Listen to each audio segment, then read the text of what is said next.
не случајно е и првото предавање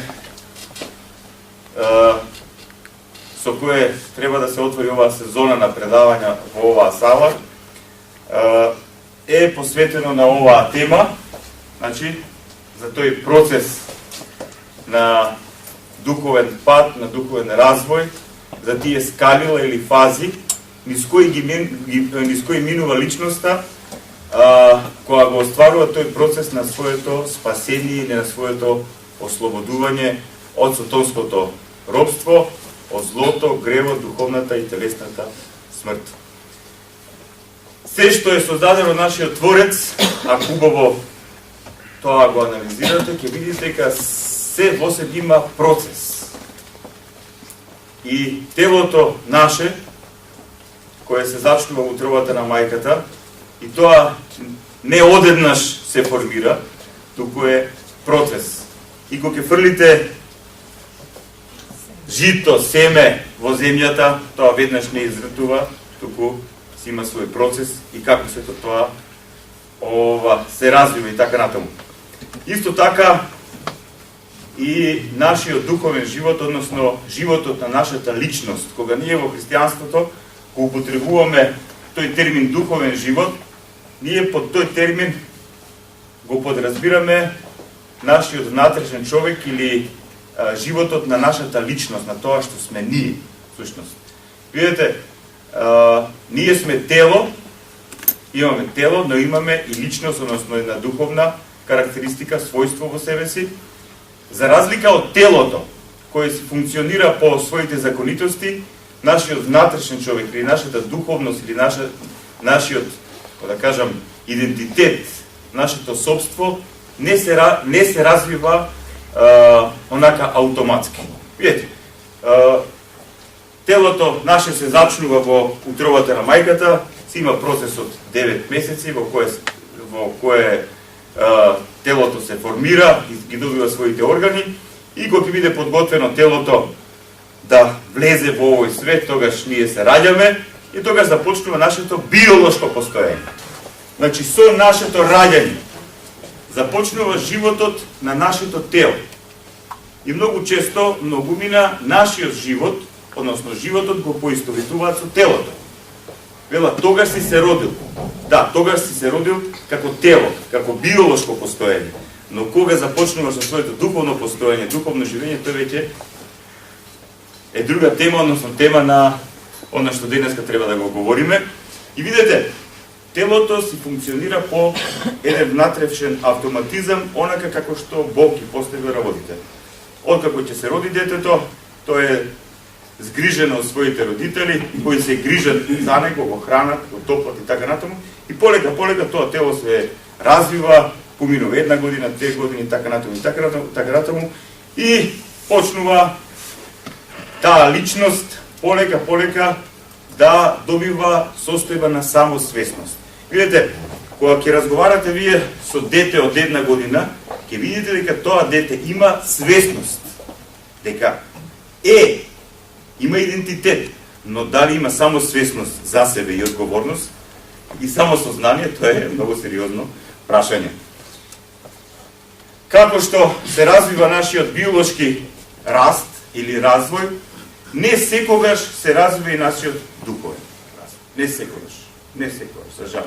Вие може да сретнете луѓе кои наполниле 70-80 години од својот биолошки живот, телесен живот, а на духовен план, всушност да се никаде, да не се родени. Тоа е тоа. Сега, денеска ќе говориме за тие фази што ги минува личноста откако ќе доживее духовно раѓање, внимавајте, раѓање, значи како што имаме биолошко раѓање или раѓање на телото, така имаме и духовно раѓање. Сега, духовното раѓање е состојба на стекнување на самосвест. Односно, во еден момент во вашиот живот, вие стекнувате состојба на самосвесност. Станувате свесни дека сте. Станувате свесни за својот интегритет, станувате свесни за својата личност, но и станувате свесни дека многу нешта не знаете за себе и за својот живот.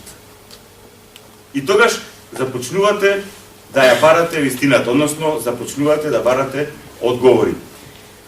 За жал, почитувани, многумина во овој свет не доаѓа до таа состојба на самосвесност, туку во најголем процент се во состојба на духовно мртвило.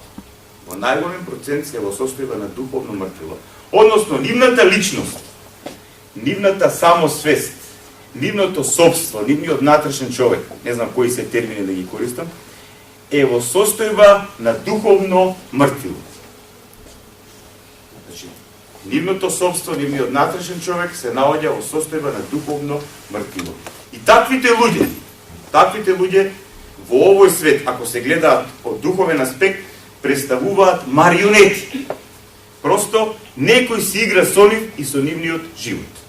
Најчесто тоа се нивните фикс идеи, тоа се нивните пороци, страсти, илузии, фантазии, нивното незнаење и така натаму и така натаму. А да не зборам дека сето тоа го користи злото, да не зборам дека сето тоа го користат луѓето кои свесно, внимавајте, свесно и со сознание прават зло и манипулација во овој свет, и така да таквите луѓе најчесто се наоѓаат во состојба на марионети. Просто некој управува со вашиот живот. И тоа многумина го говорат, кога ќе доживеат духовно будење, кога ќе доживеат самосвесност, допир со себе, просто велат дека изминатиот период од нивниот живот буквално бил како во состојба на некакво робство. Некој друг управувал со нивната волја, некој друг управувал со нивната свесност и што е најбитно, некој друг управувал со нивните мисли. Просто доаѓа до сознание дека биле еден вид духовни заробеници. И навистина е така. Секој од вас може би да си направи една мала интроспекција односно својот личен живот и кога ќе се наврати наназад или може би кога ќе стане свесен и за состојбата во која живее денес, во овој моментот и така натаму, може да стане свесен дека со нешто е врзан. Некој го врзал и самиот себе си се врзал и таа врзаност всушност го одржи во состојба на духовно робство, односно нема внатрешна слобода. Човекот нема слобода да биде свој, што е најбитно. И да има свој начин на размислување. Поречки свој начин на размислување. Таа духовна состојба на духовно мртвило, нашиот Спасител ја објаснува со овие зборови. Со уши ќе чуете и нема да разберете. Со очи ќе гледате и нема да видите. Срцето на овие луѓе закоравело и со ушите тешко слушаат и ги затвориле очите своји, да не би некогаш со очите да видат и со ушите да чујат и со срцето да разберат, да се покајат и да ги исцелат. Имавајте се зборува за една тотална, да се изразам филозофско-теолошки, гносеолошка или спознајна затапеност. Разбирате? Просто, сигурно ви се случило тоа во животот, говорите со некој човек и гледате дека тој има очи, а не видела, има уши, ама не слуша. Срцето му закоравело. Па дури од самиот тој бега од вистината што му ја говорите, затоа што не сака или не сака да се ослободи од тоа робство, или некој до тој степен го држи во тоа робство кое се наоѓа, да нема сили тој самиот да се ослободи. И сега логично се поставува прашање, од каде е оваа состојба на духовно мртвило во овој свет? Тоа е многу битно. Многу битно. Од каде е таа состојба на духовно мртвило во овој свет? Кога го читаме Светото писмо, уште на првите страници од првата книга Мосеева, ние читаме дека Бог нашите прародители прво ги создал за една состојба на екзистенција, за состојба на екзистенција во која тие имале свесност, совесност, потенцијал за богоуподобување и остварување на вечност, односно сосем друг начин на екзистенција, сосем друг начин на постоење.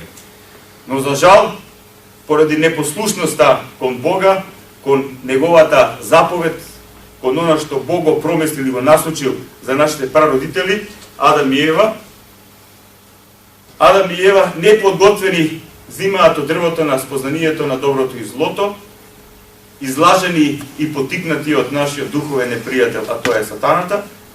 И тогаш во тој момент, кога тие земале од дрвото на спознанието на доброто и злото неподготвени, без натречен духовен раст и зрелост, тогаш во нив се создала состојбата на духовно мртвило. Тие одеднаш ја изгубиле онаа состојба за која биле создадени од Творецот. И затоа Бог им вели: во денот кога ќе земете од дрвото на спознанието на доброто и злото, ќе умрете. Ние гледаме дека Адам и Ева веднаш не умират биолошки, значи умират духовно. Значи се случува нешто катастрофално. Се случува еден вид земјотрес во нивниот натрчен човек. Се случува еден вид земјотрес, катаклизма во нивниот дух, во нивното собство, во нивниот однос кон Бога, во нивниот однос кон самите себе си, кон природата и кон се што е создадено од Творецот. И тие запаѓаат во состојба на духовна алиенација или отуѓеност. Отуѓеност од Бога, отуѓеност од себе, отуѓеност од целиот свет што Бог го создал, и од тогаш човекот започнува и самиот себе си да се доживува како непријател, природата да доживува како непријател, животинскиот свет да го доживува како непријател, и полека се создава оваа состојба на постоење во која сме ние денеска. И за жал, кога ние денеска се раѓаме од нашите родители на биолошки план, за жал, ние го наследуваме и тој прародителскиот греф, односно ја наследуваме и состојбата на духовна спиеност и на духовно мртвило. Разбирате? И затоа во овој свет е потребно духовно будење, односно потикнување на духовно раѓање на човекот. Што би значило тоа? Тоа би значило човекот, односно личноста, да стане свесна за себе, како што реков на почетокот, да стекне самосвет и внимавајте, да стане свесен за својата отуѓеност. Затоа што, додека човек не е духовно разборен, он не е свесен за таа отуѓеност, може би интуитивно е доживува. Но кога духовно ќе се разбуди, кога ќе стане самосвесен за себе, тој човек ја осознава таа отуѓеност прво од себе си, потоа од другите околу себе, и што е најбитно, внимавајте, тој осознава отуѓеност во однос на Бог.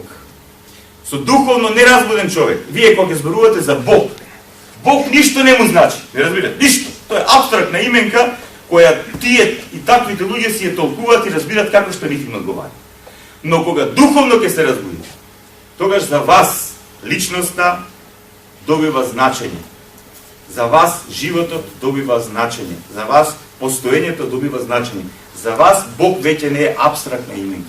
Затоа што можеби не можете теолошки да се изразите онака прецизно за тоа што е Бог, но вие започнувате да го доживувате.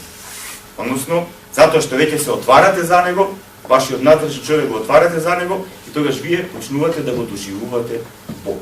Не можете многу често рационално тоа да го изразите, но луѓето започнуваат да го доживуваат него. Понатаму,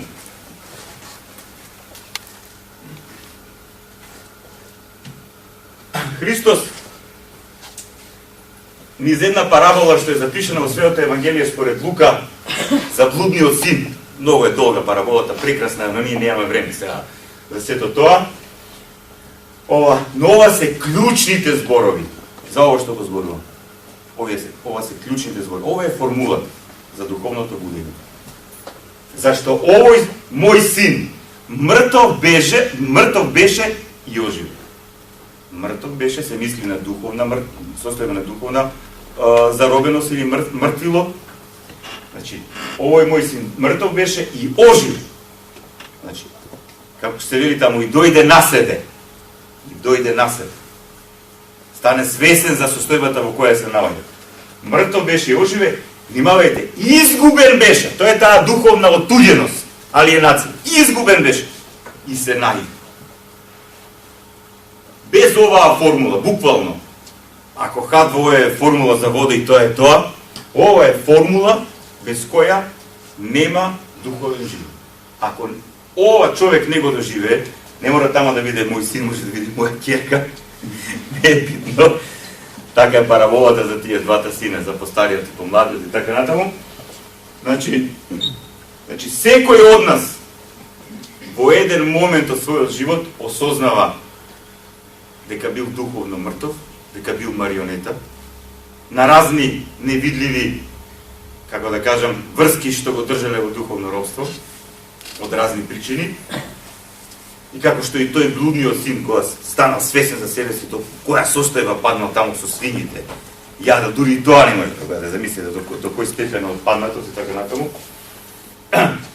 Така да, и тоа е нешто што е апсолутно врзано со нас. Во еден момент ние остануваме свесни дека мртви бевме и оживеавме. Стануваш свесен. Буквално, како да минатиот период од својот живот и поминал онака во некаков полусон или сон. Просто кога се разбудиш духовно, започнува животот да добива вистинско значење, вистинска вредност, вистинска боја, вистински мирис, вистинска визија и добива смисла. И што е најбитно, откако духовно ќе се разбудиме, ние се наоѓаме себе си. Се наоѓаме себе си, да се најдеш себе си. Значи за прв пат започнува да се чувствуваш себе си. Се чувствуваш себе си во својата кожа. Натре се чувствува себе си и започнуваш да размислуваш за тоа што ти се случува натре во тебе, што се случува надвор од тебе. И како што кажав пред малку, започнувате што? Да барате одговор. Духовно неразбудениот човек не бара одговори. Он не се занимава со филозофија, со теологија, со духовни прашања, со суштински прашања. Не се занимава. Таквиот човек е заробен со грижите и проблемите и затвореноста и одуѓеноста на овој свет и тој е во таа состојба. И се што му говорите надвор од таа сфера, него го плаши и го вознемирува. Но кога духовно ќе се разбудите, кога ќе се доживее оваа формула, кога ќе оживеете и ќе се најдете, тогаш почнуваат прашањето. Зошто е ова? Зошто е ова? Зошто е вака? Зошто се наоѓам во ваква состојба? Зошто страдам во животот? Причината за страдањето? Зошто мојот ближен страда? Зошто смрт? Зошто болести? Зошто неправди? Не разбирате? Ако е Бог праведен и љубов, зошто тоа го дозволува? Ме разбирате? Имате многу прашања ви се отварат. Безброј прашања ви се отварат. И затоа првото скалило е препознатливо по тоа што личноста, вашето собство, вашиот натрешен човек, вашиот идентитет, тоа што сте вие, внатре во себе, во својот натрешен човек доживува духовно личностно будење, односно тоа ние христијаните го нарекуваме покаяние или метанија, или метаноја, промена на умот. И тогаш кога ќе се доживее тоа, личноста станува свесна за состојбата на заробеност од гревот, внимавајте, тогаш за прв пат човек, односно личноста што живеела духовно будење, разбира што е грев. До тогаш не разбира што е грев. Може да зборувате за грев. Тие си гледат, бе, каков грев там? Мене ми одговара тоа да го правам. Ти мене ми збориш дека е грев. Мене ми одговара, ја имам интерес тоа да го правам. И на духовно неразбуден човек вие не може да му зборите за грев. Под грев он ќе подразбира нешто што е во спротивност со неговите интереси и негови игри. Ако нешто не може да направи, ќе каже тука сум погрешил. Откако духовно ќе се разбуди човекот, тој станува свесен за состојбата на грев. Но не за состојбата на грев само во однос на некоја етичка состојба, не разбирате. Тука има етички момент, значи се чувствуваш грешен, дека етички, морално си промашен, многу работи си ги утнало живот. Но вие осознавате дека и вашиот живот има погрешна насока. Разбирате дека вашиот живот има погрешна насока. Значи, амартија, промашување на целта е грев. Вие гледате дека ја промашувате целта на вашето постоење. Односно, вие тога станувате свесни дека вашето постоење има цел. До тогаш не сте свесни. Потоа, кога ќе стане човек свесен за гревот, тој станува свесен дека во позадината на гревот има нешто кој е иницијатор на гревот, тоа е злото. Злото, како иницијатор на гревот. И потоа, внимавајте, доаѓате во состојба на спознавање на непознавањето на себе си и непознавањето на Творецот.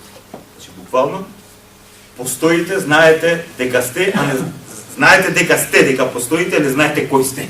Тоа е многу интересен момент. И вие го започнувате и тој процес на себе спознавање. На себе спознавање, аналогно на тоа, колку во нас се развива процесот на себе спознавање, толку се развива процесот на спознавање на нашиот Творец. Полека ние добиваме сознание за тоа каков е Бог. Знаете, кога ќе нурнеме внатре во себе и кога ќе нурнеме во законите на природата и така натаму, во се што постои во овој свет, ние гледаме дека тука нешто има, не е случајно. Вие полека разбирате дека сето тоа е создадено и организирано од некаква виша интелигенција, сила, иако се уште вие го доживувате Творецот, но се уште не ви е јасно кој е тој и така натаму. И затоа оди понатаму.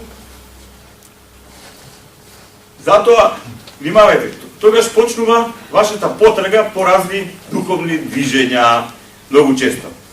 Разни религии, разни, не знам, форми на религиозност и така натаму, затоа што вашата душа има потреба за да се споите со Творецот.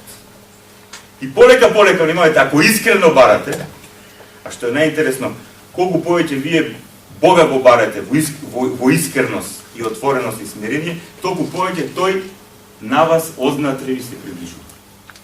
Тоа е една мистична состојба, јас многу често тоа го говорам, тоа е една мистична состојба, која не може да се изрази рационално, но просто полека доаѓате до сознание дека тој е до вас, во вас, со вас, иако не можете да го именувате. Сето дека во еден момент не разберете дека тоа е Логосот Божи. Оној кој е наш осмислувач, оној преку кого сме создадени, за кого сме создадени, кој ни е осмислувач на нашето спасение и кој дошол во овој свет, откако сме отпаднале од него, повторно да не приведе во таа состојба за која сме создадени. И не случајно, нашиот Месија, нашиот Спасител, ќе ги каже овие зборови. И овие зборови се исто така формула. Вели самиот тој, јас сум патот, внимавајте. Сега, откако ќе се најдете себе си, кога ќе го пронајдете него или откако ќе ве пронајде тој вас, не знам, тука е работата многу интересна. Да. Тогаш вие разбирате дека пред вас се отвара пат. Процес. Се отвара пат. До тогаш сте скитале по разни лабиринти, слепи улици и така натаму. Но кога ќе дојдете, кога ќе ја доживеете таа средба со него, а на различити начини се доживува таа средба со Христос, вие осознавате дека пред вас има пат. Пат кој ќе ве однесе до вистината, значи пат, процес кој ќе ве однесе до вистината, ќе ви открие вистината на постоењето и откривајќи ви вистината на постоењето, ќе ви разоткрие вистината на животот. Едногумина сега се прашува зошто живеам? Зошто живееш? Еве го одговор. Тргни по тој процес, по тој пат ќе разбереш вистината за постоењето и разбирајќи вистината на постоењето ќе го доживеете животот така како што Бог ни го благословил за нас. И затоа Христос вели, јас сум патот, вистината и животот. И понатоа вели, никој не доаѓа при Отецот освен преку него. Значи никој не може на вистински начин да го доживее Творецот, да го доживее тој што е вечниот, нашиот небесен татко, нашиот создадел, сесилниот, севишниот, освен преку неговиот Логос, преку неговиот Син, кој заради нас луѓето и заради нашето спасение прими човечката природа и дојде во овој свет, за да биде светлина, за да биде критериум, за да биде насока, за да биде учител, за да биде пат, за да биде пастир, не разбира.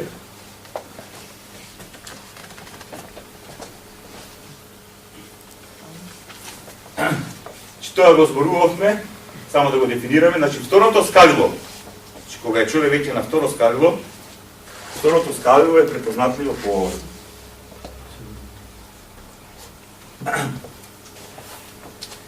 По тоа што личноста што доживеала духовно будење, покаяние, ја започнува својата внатрешна потрага по вистината, при што истата со текот на времето се осведочува со единствената вистина и со сите вредности што ја произлегуваат од неа.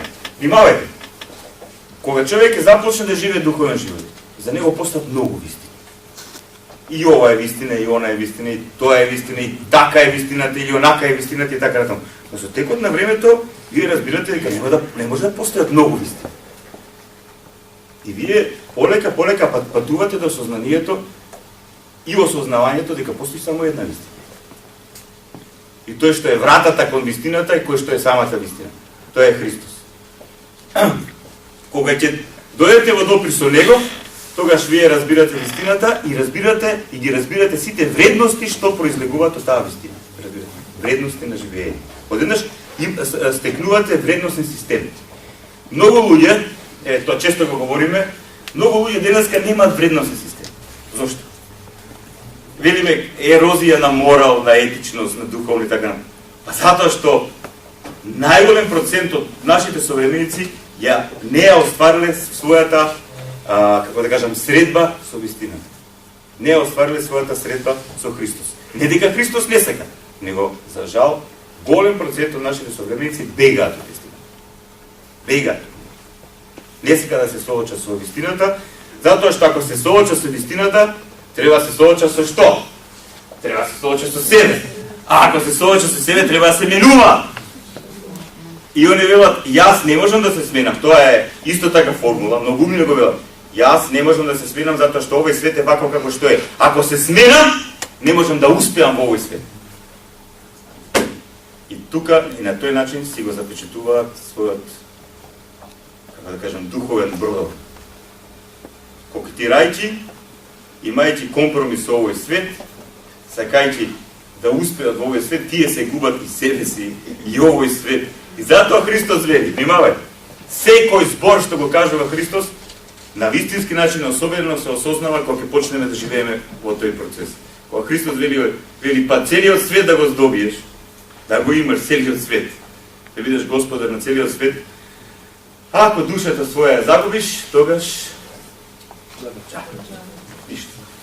И затоа Христос вели, и ова е исто така формула, никој не може да дојде при мене ако не го привлече Отецот кој ме прати.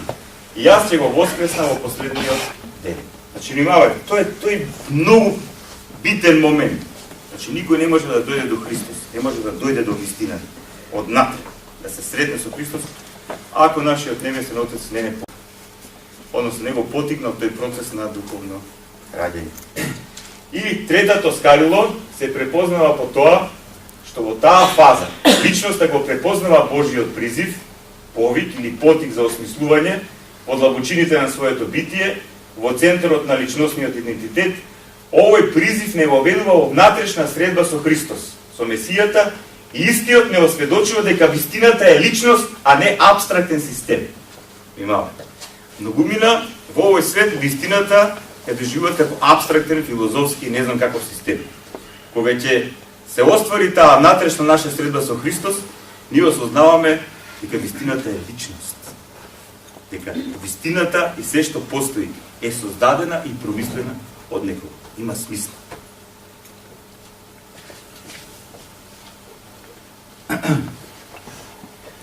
Сега внимавајте. До сега овие фази беа фази во кои се одигрува таа, како да кажам, внатрешна драма, внатрешен двиг помеѓу личноста на човекот и Бог. Тоа е нешто што се случува внатре во човекот. Вие сте познавали можеби некој човек пред неколку години, и после тоа гледате како тој човек, не сте го видели на пример 5 години, и после 5 години го гледате огромна внатрешна промена во него. Значи, се одвива еден цел процес во неговиот внатрешен човек, во неговата личност. И затоа овие до четвртото скалило. Тие скалила секој си ги поминува, и условно ви кажам, според моето искуство и според искуството на многумина во црквата, плюс-минус луѓето ги поминуваат само. Натрешно. Лично, тоа е твоја лична работа. И кога сигурно имате можност да разговарате со такви луѓе, па и самите вие, ако сте го доживеале тоа, е тоа. Сега, од четвртото скајло имаме сега потреба од мајка. Да. Значи, кога се роди дете, односно од родители. Значи, имаме исто така како кога се роди детето, може да го фрлите на улица. Може, тоа ќе умре.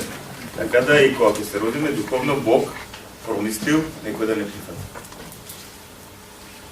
И не случајно тој што треба да не прифати е црквата. Сега, само човек кој духовно се разбудил, црквата е разбира на вистински начин. Човек што духовно не се разбирил, црквата доживува каква институција, некаква, ја доживува тамо како што знам, трговско-религиозно предпријатие, браник на национот и не знам тамо што се, попови владици, не знам тамо што прави така натаму. Не, ти гледаш нешто од надвор, нешто не ти е јасно и што е ова? Непотребна институција. Не е потребно. Што е ова? Тоа е свете крајно се практично. Што ги црква, Господ, ова? Не ти треба. Ама кога човек духовно би се разбил, значи кога ќе почне да го живее тој свој внатрешен процес на само себе осознавање и само себе остварување и односно спасување и ослободување во Христа, тогаш во еден момент имаш потреба некој да те прифати. И некој да ти помогне да растеш понатаму. Затоа четвртото скалило е фаза во која личноста се подготвува за учество во Христовата искупителна крстна жртва и победа на злото, гревот, смртта и ѓавол преку своите тајни крштевање, миропомезание или печат и дар на силата на Светиот Дух, причест а оние што се крстени како деца до своето покаяние, духовно будење, кои не живееле како активни членови на црквата, во активниот и спасоносен живот на црквата влегуваат преку својата тајна истина. Сега внимавајте. Значи, вие добивате сознание за Христос, кој е, ама исто така добивате сознание дека тој Христос во овој свет направил нешто многу битно. На крстот се случила тајната на нашето искупување, на нашето оправдување. Односно, Христос на крстот иззема гревовите на целото човештво врз себе. Целата вина на човештвото иззема врз себе. Сега, ако он тоа го направил за целото човештво, да не ослободи од духовното робство, да не ослободи од животното промашување, да не ослободи од таа духовна отуѓеност и така натаму, тогаш внимавајте, тогаш треба некој сега да не воведе во сето тоа. И тука е црквата, и тука се епископите, презбитерите на црквата, вашите браќи и сестри, кои ви помагаат да разберете се што Христос направи за нас. Разбирате? Тие ви го пренесуваат тоа што Христос го откри. Ви го пренесуваат и ве поведуваат во верата. Затоа, во раната црква, тие што се подготвувале за крштевање, за учество во Христовата искупителна жртва, биле нарекувани катихумени или огласени, односно оние кои го примат гласот на верата. Тоа е тоа. Значи, оние кои се осведочуваат од огласени, значи оние го примат гласот на верата. Односно, кои се поучуваат во верата, кои се воведуваат во верата. Значи, они го имале тој внатрешен процес да дојде до вистината, ама сега ќе дојдеш до вистината, кога ќе се родиш духовно, да треба некој да ти помогне да се формираш. И сега, кога ќе се крстиме, тоа е многу битен момент, затоа и апостол Павле, внимавајте, без ова што ви го говоре досега. Кога ќе очитате, например, апостол Павле, конкретно тоа го пишува во неговото послание до Тит, кога он вели дека крстевањето е бања на повторно раѓање, што му е на овој? Какво повторно раѓање? Плуп, вода, тамо, какво раѓање? Сега, вие разбирате што е повторно раѓање. Да, буквално, сте дошли до вистината, сте дошли до тој што личносно е сведочи вистината и е вистина, и сте дошли до оној кој ве спасил, кој ве искупи, кој за вас се до тоа го направил на крстот. И сега, за да вие тоа го примите во себе, во својот живот, тој дар на прошка, тој дар на амнестија, дар на искупување, треба да бидете крстени. И не случајно апостолот Павле, таа света тајна, рекува бање на наши повторно раѓање, ние со потопување 3 пати во вода во името на Отецот, Синот и Светиот Дух, умираме, внимавајте за што? Умираме за овој свет, умираме за овој начин на екзистенција кој е отпаднат од Бога, спротивен на Бога. И се раѓаш за нов живот, се раѓаш за една нова насока, за насока која води во царството на Отецот, Синот и Светиот Дух. И затоа крштевањето се одвива што? Во името на Отецот, Синот и Светиот Дух. И затоа Христос вели: одете и крштевајте ги сите народи во името на Отецот, Синот и Светиот Дух. Гледате, кога сте внатре во работите, се ви станува јасно. Онака тешко. И сега, овие се битни нешта кои треба да ги разбереме на вистински начин. Вели апостол Павле во своето послание до Ефесијаните: зашто по благодат, односно по милост, Харис сте спасени преку верата, тоа не е од вас, Божи даре, не е од дела, за да не би некој да се пофали. Значи, што сега да кажем? Нашето искупување, нашето оправдување не е според наша заслуга. Тоа Христос го направил за нас. Разбирате? Тоа што го добиваме во крштевањето, тоа го добиваме како дар. Како поклон, да. Тоа го добиваме како поклон. А понатаму вели во своето послание до Филипјаните: со страв и трепет градете во вашето спасение. Оти Бог е оној кој во вас прави да сакате и да действувате според неговата добра воља. Правете се без ропот и двоумење, за да бидете прави и чисти, непорочни чеда Божи, среде лоши расипан род, во кој светите како светила во светот. Значи, внимавајте, која свесност треба да имаат христијаните откако ќе бидат крстени. Дека потоа, откако се крстени, ја примиле силата на Светиот Дух преку Светата тајна миропомазание, се причестили со Христос, живеат во црквата, во заедницата, и тогаш понатаму треба со страв и трепет, немајте со страв и трепет, со внимание да го градите вашето спасение. Под градење на спасението се подразбира подготвување на нашиот внатрешен човек за вечен живот во силата на Светиот Дух. Тоа е тоа. Цел внатрешен процес. И тука гледате, нема формално христијанство, нема традиционално христијанство. Без смисла. Кога ќе почнете вака, тогаш вие осознавате што е пораката. И тога знаете, кога ќе каже апостол Павле: спасени сте. Да, искупени сме, не по наша заслуга. Тоа го направил Христос, но тоа што го приемаме како дар, потоа треба тоа да го растеме. И петото скалило е препознатливо по духовната состојба на личноста, во која истата го започнува градењето на своето спасение, односно ослободување со тонското робство, од злото, од гревот, преку, внимавајте, преку што? Преку осмислување на својот личен, семеен, црквен, општествен живот во духот на Христовите заповеди, односно од оваа фаза започнува нашето учеништво во името Христово во силата на Духот Свет во својата црква. Ова е дефиниција. Значи, кога ќе почнеме да го градиме нашето спасение, вие мора да го организирате својот живот. Многумина многу абстрактно го гледаат спасението. Да, односно градењето на спасението. Аха, значи јас ќе се молам, ќе се читам Свето писмо, ќе се постам ова, без да си го организираш својот живот во духот на Христовите заповеди. И тогаш пак настанува промашување. И затоа е многу битен момент во петото скалило, да сватите дека вие станувате ученици Христови. Ученици, значи почнува вашето учеништво. Тој почнува и за вас станува ваш учител.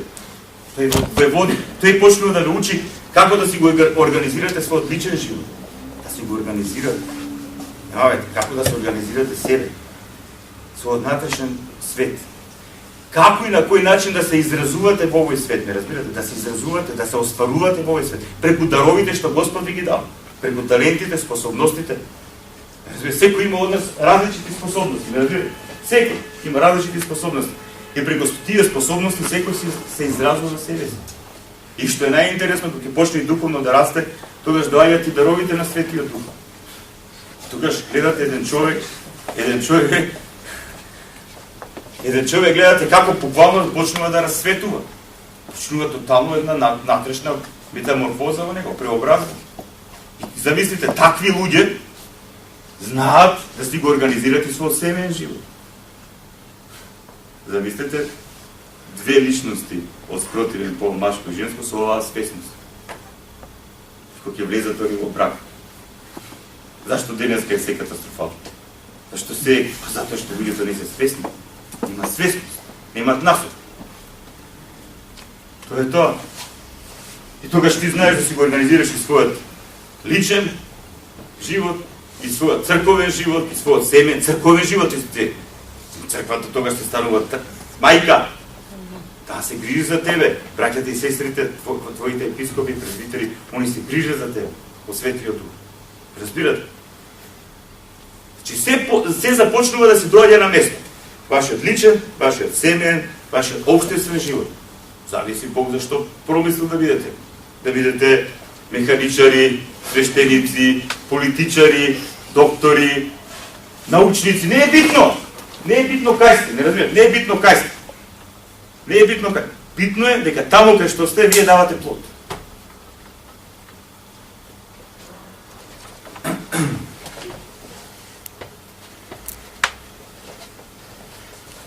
Шестото скалило, веќе тоа е малце повисока фаза. Да. Шестото скалило е фаза во која личноста ја доживува својата духовна личностна зрелост. Оваа духовна зрелост е плод од духовниот подвиг, од духовната борба што личноста ја води против злото и гревот во и надвор од себе во силата и даровите на Светиот Дух. Ете сега, кога човек има подвиг, значи духовен живот, и кога се труди да го организира својот живот, на личностен, семеен и така натаму план, тогаш тој стекнува што? Духовно искуство, стекнува зрелост, личностна зрелост, стекнува мудрост. И тогаш, вие кога ќе разговарате со таков човек, вие гледате дека тој човек знае што зборува. Дека не е ветрушка. Секој негов збор има тежина, затоа што е плод на искуство. Тоа. И тука нема превара, нема измама. И нит можеш него да го излажеш, ни тој тебе ќе те излаже. Седмото ставило е состојба во која личноста ги осознава плодовите од процесот на своето овистинување, зреење и очистување. По оваа фаза, личноста благословено го започнува сведочењето на вистината евангелизација и станува благодатна и стекнува благодатна осетливост за страдањата на ближните и мотивираност да им се помогне на сите што имаат потреба од помош. Внимавајте, дури на седмото скалило започнува сведочење на евангелието. Разбирате, на седмото скалило. И тогаш, кога веќе имате плод и зрелост, и може да сведочите. Тогаш, што ќе сведочите? Што ќе сведочите? Хаос! Натрешен. Промашување, вашите лични промашувања да ги проектирате како вистини и другите да ги фрлате во промашување. Катастрофа. Сега, некој со право ќе каже, а зошто денеска слабо се проповеда Евангелието? 100 пати ви кажам. Затоа што многумина одбиваат да го прифатат Христос. Односно, многумина го прифаќаат Христос. Го прифаќаат, ама си го ставаат во контекст на своите потреби и интереси. Разбирате? Една работа да го ставиш Христос во контекст на своите потреби и интереси, а друго е ти да му се предадеш на Христос. Тој да те води, да ти биде учител. Не треба ти да му бидеш на Христос учител. Треба он тебе да ти биде. А ние денеска што сакаме? Ние сакаме христијанство и Христос по своје. И нема сведоштво на Евангелието. Има сведоштво на форми, на религија, на традиции, на адети, на не знам тамо што, на се што нема врска со овој процес, со овој пат. Горан, може ли го прочите сега това? Грлото веќе ми... Црвеното. И кој не го носи својот крст. И кој не го носи својот крст и не оди по мене, не може да биде мој ученик. Зашто кој од вас, кој сака да созида кула, нема да седне најнапред, за да направи сметка колку ќе чини и дали има се што е потребно да ја доврши. Поспротивно, ако веќе ги поставил темелите, а не може да ја доврши, сите што гледаат ќе почнат да му се смеат и да зборуваат. Овој човек почна да зида и не можеше да доврши. Или кој цар, кога тргнува во војна против друг цар, нема да седне најнапред да се посоветува, може ли со 10.000 да издржи пред оној што иде против него со 20.000? Ако не може, додека и другиот уште далеку, ќе прати пратеници и ќе моли за мир. Така, ниеден од вас, кој нема да се откаже од се што има, нема да може да биде мој ученик. Па сега вие видите.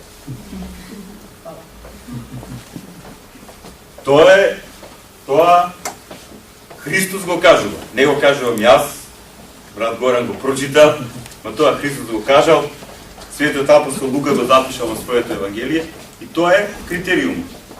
Значи, ако сакаш да бидеш негов ученик, тогаш треба да си го земеш својот крст, односно да бидеш подготвен на раснување, не да те раснат.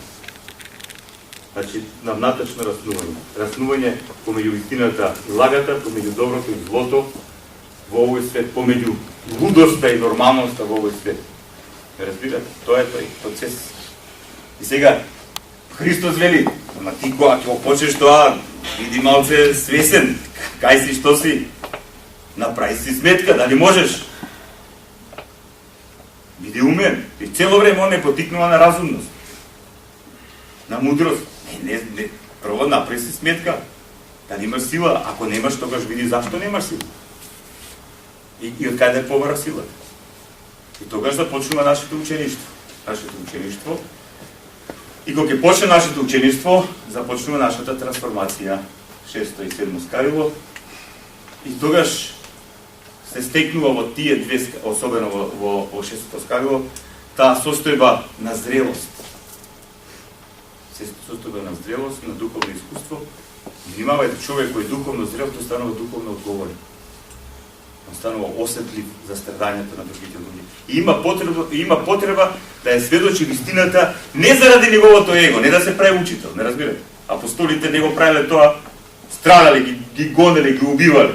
Значи, од љубов за спасение на целото човештво, тие сведочиле вистината таква како што таа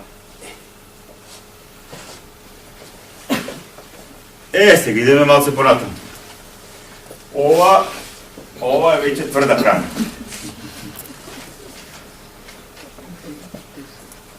Ова е веќе тврда храна. Сега кога ќе читаме ние тој стих, Христос вели, но бидете совршени како што е совршен вашиот Отец Небесен, и понатаму вели, влезете ни тесната врата, зашто широки се вратите и широк е патот што води кон пропаст и мнозина минуваат низ нив, а тесни се вратите и тесен е патот што води кон животот и малкумина го наоѓаат. Тогаш внимавајте. Тие, кога ќе дојдете 6-7 скалило, ова ви станува јасно. Тогаш ви го читате овој, порно и тоа вика Христос, совршен. Што е тоа, бе, совршенство? Како да бидеме совршени? Ние тука се плеткаме со глупости, грижи, проблеми од овој свет, овде он вика бидете совршени. Какво совршени? Тоа како вашиот Отец Небесен. Да, ако ќе дојдете до 7-то скалило, 8-то скалило, веќе вие разбирате. И разбирате зошто и сте дошле таму. Затоа што сте влегле низ тесната врата. И уште разбирате дека малкумина наоѓаат тесна врата. Малкумина наоѓаат. Внимавате, јас кога го подготвував ова всушност предавање што ви го говорам, го имав како реферат, како текст на една конференција во Бугарија, и таму говорев за таа онтолошка православна христијанска етика или процесна. Значи, нашата етика не е со наметнување, а еве ти закони се ти спроведувај го и така натаму. Ова е добро, прави го и готово. Не, нашата етика, христијанската етика е етика на скалило. Како блаженствата. Скалило. Мора да растеш. Мораш да патуваш во доброто, ме разбирате? Мора да патуваш во љубовта. Мора да патуваш кон доброто. Мора да патувате кон љубовта. Мора да патувате кон животот. Мора да патувате кон вечноста. Не разбирате? Натрес, целиот живот во овој свет и целото време во овој свет нам ни е дадено за ова. Тоа е. Се што е друго во овој свет треба да биде плод од ова. И ако е плод од ова, тогаш ќе биде плодно. Ако не е плод, така. Осмото скалило е препознатливо по тоа што личноста се утврдува во животот по волја, водство, промисла и благослов на нашиот небесен Отец преку неговиот Син во Светиот Дух и во Својата црква. По ова скалило се разоткрива начинот на постоење во состојба на светост. Тука веќе може да говориме за луѓе кои ова стекнале светост. Значи, они веќе се свесни за волјата Божја. Сега ние многу често кога правиме мовот, дали ова волја Божја или не е волја Божја, од каде знае? Разбирам, но тие знаа. Тие знаа. Затоа што веќе ја стекнале состојбата на светост, а состојбата на светост е една од битните состојби на нашиот Бог, кој е свет. Деветото скалило, од тоа скалило се остварува внатрешното осознавање на вистината за вечност. Тогаш вечноста ви престанува да биде абстрактен некаква категорија, туку вие станувате свесни за вечност. И затоа, например, христијаните во првите векови, па потоа низ вековите, кои навистина биле во овој дух и чекореле, они не се плашеле од смртта, не разбирате? За нив смртта била премин, затоа што ли знаат што има од другата страна, за нас не. Ние не знаеме што има од другата страна, не знаеме за вечноста, вечноста става абстракција за нас и тоа е тоа. И десетото скалило, тоа е крајното скалило, кога самата личност преку духовниот раст и очистување од злото и гревот, а преку исполнување на заповедите Христови во силата на Светиот Дух се обвистинува, затоа што вистината за Царството Божие ја обвистинила, ја очистила, ја олюбовила, ја спасила и во истата се отвара состојбата на бескрај полнота, вечност и светост. Видете? Значи, некои луѓе доаѓаат и до овој степ. Уште во овој живот тие стануваат граѓани на Царството Божие. Односно го остваруваат односно колку толку го превкусуваат животот од Царството Божие. Значи, ние кога ги читаме житијата на светите луѓе, ако не го имаме ова сознание, читаш ти кажеш, тоа е ова бајки. Какви работи ова? Ова не е нормално за овој свет, вакви работи да прави овој човек. Но ти, вака кога имаме свесно за тоа што се они поминале внатрешно, тогаш ништо разбирате. И тогаш овие стихови на апостол Јован Богослов ни стануваат апсолутно јасни. Кога ги читаме овие, јас многу често на оние што доаѓаат кај мене за духовно раководство, им советувам пред да почнат со сериозен духовен живот да го прочитаат првото послание на Јован Богослов. Мислам, неговото прво послание е најдлабоко, како да кажам, најдлабоко и највисоко во однос на допирање на вистината. Он вели вака: гледате колку голема љубов ни дал Отецот, да бидеме наречени чеда Божји, а тоа и сме. Пази, која каква свесност. Затоа светот не знае, зашто не го спозна него. Возлюбени, сега сме чеда Божји, но уште не се покажа што ќе бидеме, знаеме само дека кога ќе се покаже, ќе бидеме слични на него, зашто ќе го видиме каков што е. И секој што има таа надеж во него се очистува самиот себе си како што е чист тој. Пазите, знаеме само дека кога ќе се покаже, ќе бидеме слични на него. Значи, апостол Јован Богослов ни говори за онаа состојба за која предното говори. Значи, уште сега го имаме тој предвкус на тоа што ќе биде со нас по воскресението од мртвите. И по нашето завлегување во животот на Царството Божие. И ќе видиме слични на него. Слични, значи кога го гледаме ние Христос воскреснатиот со својата преобразена воскресната природа, и ние истото тоа ќе го стекнеме по денот на воскресението и страшниот суд. И понатаму, ова е многу битно, ова е всушност што да ви кажам, есенцијата од сите овие скалила. Љубовта во нас се усовршува, внимавајте, љубовта во нас се усовршува. За да имаме смелост на судниот ден, бидејќи како што е тој, така сме и ние во овој свет. Во љубовта страв нема, туку совршената љубов го изгонува стравот, бидејќи стравот подразбира казна. Кој се плаши не е совршен во љубовта. Ние го љубиме бидејќи тој одпрви не возлюби нас. Сега тука се завршува кругот. Тој не возлюбил и затоа не повикува кон вечност, кон живот. И ние, кога ќе почнеме да одеме низ тој процес на духовно растење, и кога ќе дојдеме до тука, ние разбираме како во нас се усовршувала љубовта и зошто во нас се усовршува љубовта. Затоа што таму кај што има љубов нема страх. Ти не се плашиш од Бога, не се плашиш од казна, не се плашиш од страшниот суд и така натаму и така натаму. И се вели да имаме смелост на судниот ден. Видите, човек кој има свесност за своите гревови, за своите животни промашувања, кога застане пред Господа, тој не застанува со смелост, со дерзновение. Чути, наведни глава како митарот. Чути, изоде тоа. Но внимавајте, кога поминете низ овој процес, вие кога застанете пред Господа, имате смелост. А вие имате смелост, каква смелост? Смелост на чедо Божјо. Вие станувате, односно ние стануваме во текот синови и ќерки на нашиот небесен Отец. И ние во таа состојба разбираме зошто ние го нарекуваме него татко. Затоа што ние сите сме негови синови и ќерки, кои он не раѓа. Видете? Тоа е тоа. Тоа е.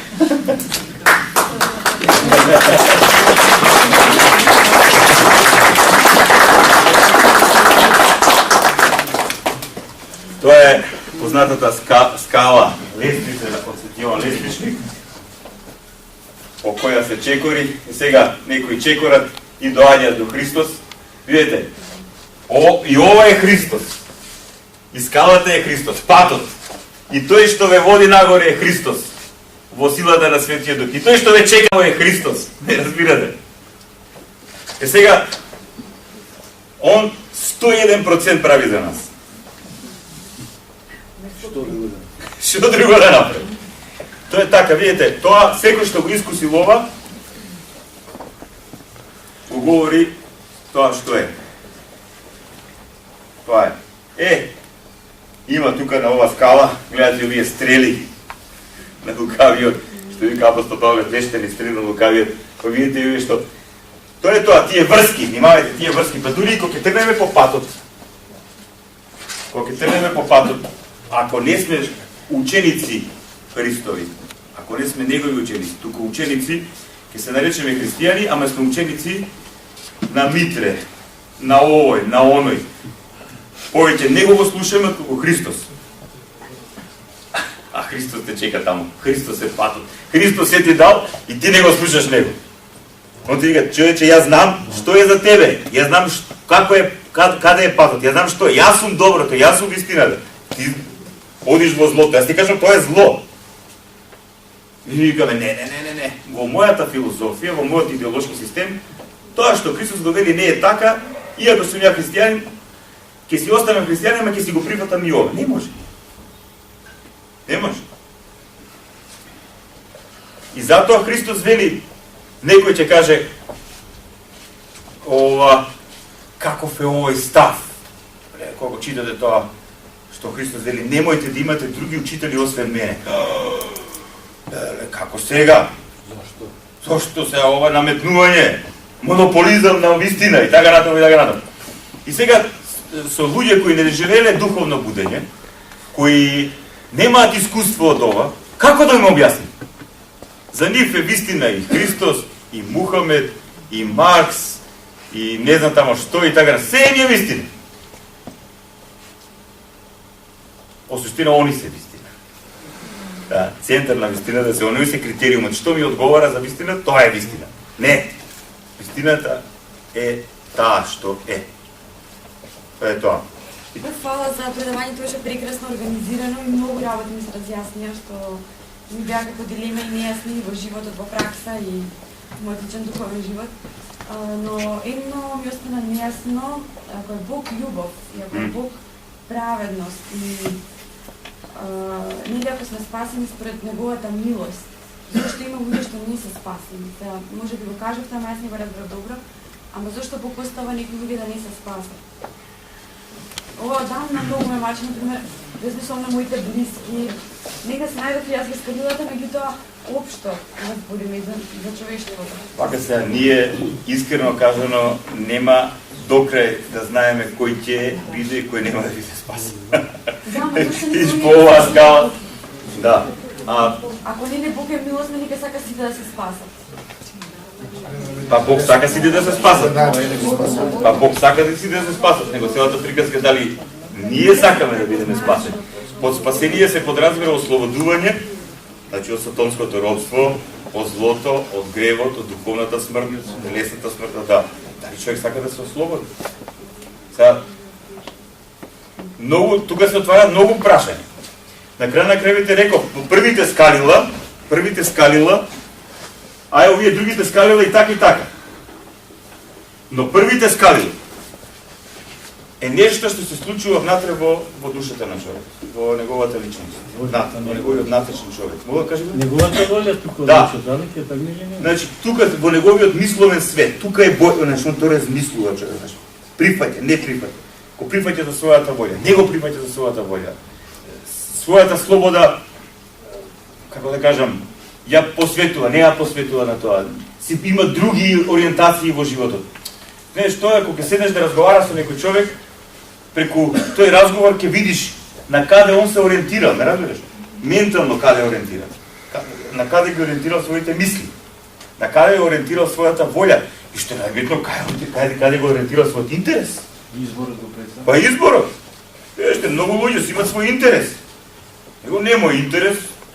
Зошто и како не може да се... И на крај на крајвите, што е најбитно, не можете вие да просудувате за некој човек во однос на неговата моментална духовна состојба. Од кај знаете вие, може би он вако како што е во моментот, но што ќе се случи после некој години. Може да се случи тоа и во на смртната постела. Немајте, овој тој процес на духовно усовршување. Ама разбойникот на крстот, имавете, тоа е тоа.